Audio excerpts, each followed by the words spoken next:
So we're going to do a breakout. This is where we log on to Slido and go in, and we're going to go through and talk about each principle of CERC and how we can interpret that in the context of being an infodemic manager. And I'm going to let Liz moderate that. Great. So go ahead, log into slido.com, hashtag infodemic with passcode unicorn, and go ahead and feel free to log in and add your thoughts. How does an infodemic manager embody all of these principles? So you have a song's worth to be able to add your comments, and we'll see them on the slide.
Great. Good job, everybody. That was a whirlwind tour through all of the CERC principles. So Richard, you would have kind of walk through with me on this, and Tina, if you want to kind of flip through as well. What are you seeing here for what people are saying how an infodemic manager can embody the principle being first?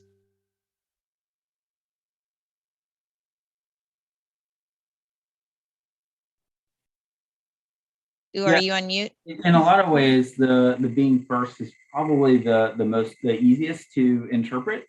There's some creative things, a lot of very direct.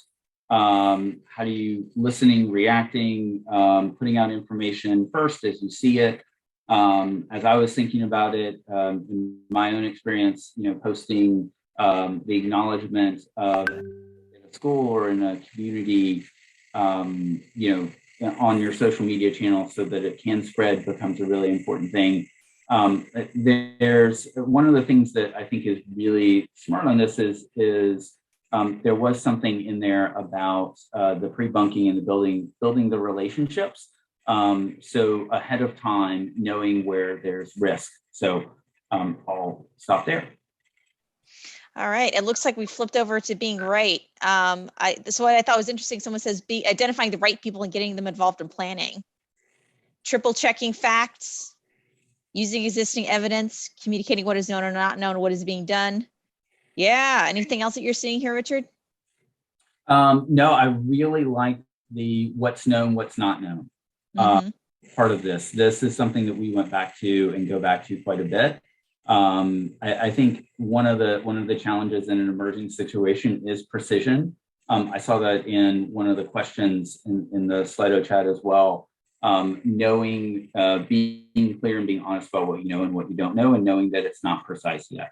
Where we in public health often get to the credibility piece, we lose credibility. We're really good sometimes with big numbers, but when you're trying to count like 10, 15, 20 cases, we can often harm our credibility because we sort of focus on those very small numbers because we want to be really precise. A small cluster, we have a small group. It is growing, or we don't know how many yet. We're doing more tests. We will know. We found this very early on in the pandemic when we had early cases in the United States. We kept changing our information on our website about number of cases and classifying them differently, and we didn't explain that well. So being clear about what you know and what you don't know, I think is probably the biggest piece of the be right part of it. I absolutely agree. All right, so let's flip through the next one. Being credible.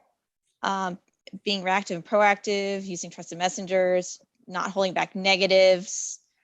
Tina, are you also seeing anything here that stands out to you?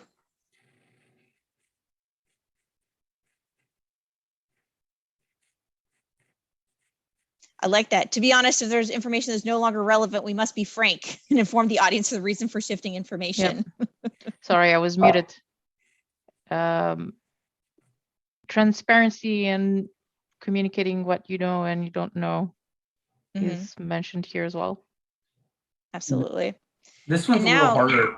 This one's a little harder for people because I think there's perception issues. It's a little more of a soft skill. Like how do you promote credibility in different channels of communication? But again, I think it goes back to being explain what you know, what you don't know, and updating and following through on what you say you're going to do. Absolutely. And now let's go to your three favorite CIRC principles around how do we make this get people out of helplessness and hopelessness and get them towards action. So expressing empathy, being close to the targeted population, acknowledge people's feelings, being kind, acknowledging community values, no cold, dry approach, acknowledging distress. This is huge. What some of the most powerful words in any communicator's toolbox is "we are sorry," and we can understand where you're coming from. These are like recognizing what people are feeling is really important. If you don't do that first, it's going to be really difficult for those people to hear anything that you have to say afterwards. And be humane. Be humane. I think this is the value of anything infodemic management related to yourself, to the people that you're speaking with and working with. Put yourself in end user shoes, engage with and listen to people, stay informed. So absolutely. I think it's important to acknowledge a difference between sympathy and empathy. Empathy comes from a place of shared experience, like really understanding and identifying with something, a challenge that somebody is going through, whereas sympathy it can feel very patriarchal or hierarchical in terms of how you express it. So, and this is something that just kind of comes with experience. I think the more you use these principles and the more you think about how you're communicating messages and presenting yourself and your organization, the better you will get at really kind of relating your experiences to the experiences and challenges that people are feeling. Absolutely agree. All right, let's go to item number 5. Let's see, we have promoting action, keeping messages short and simple, easy to understand, work with community leaders, light bulb moment for me, engaging people at their level, using their knowledge, skills, and positions to be part of the solution. Absolutely agree. The worst thing you can do is just inform people of something without telling them what they're supposed to do with the information, right? So what is it you want people to do in a crisis or an emergency? Do something to calm people and reduce anxiety. Absolutely. What I do want to say is that it's not your job to make everybody feel less anxious. That is not your main goal. Your main goal is to get people to take actions to protect themselves. And if you reduce anxiety entirely, you know, that it might reduce the impetus for people to take action, right? That is the point of empathy, I think, right? If you try to deny or tell people to deny their feelings, that they're feeling very naturally in a crisis or in an emergency, when they feel threatened, you're going to turn them off and you're going to push them away, and they're not going to listen. So the promoting action has to be something that an individual can do. There are a number of, particularly this time, sort of as we are around times of year with more family interaction. I often like to tell people that their role as a government official is much less powerful than their role as a family member or a friend, talking to people and just connecting at that level. There are a number of people who I will talk to on a daily basis, and they know that they can call and text me to get the real story, right? To get that unvarnished understanding of what's going on. So that gets really, really critical, and everyone can play a part in stopping inaccurate information or overwhelming people with information. For sure. And I think that's also linked to showing respect. And it looks like here, there's a lot here about not just acknowledging people's concern, thinking about diversity, ensures that messaging is not insulting, that's respectful of all groups. This is where message testing is really critical. And it's also thinking about not just the words you're using, but the images that you're using. So, you know, making sure that those images are representative of the populations you're trying to reach, and not just whichever clip art or stock photo was the most convenient to get. That's really, really important. Do not mock or make fun of people's misbeliefs, address them adequately, absolutely. Showing respect and not undermining people's opinions, and taking account of people from socially vulnerable groups. These are all great. And so I know we have one more slide and then one more quick Slido to do. So I hope you guys have your lightning fingers ready for the next Slido. And then Richard, you want to show off your last slide? Because I think this is where the rubber meets the road about what you need to be doing as an infodemic manager when it comes to CERC and just working within a health system.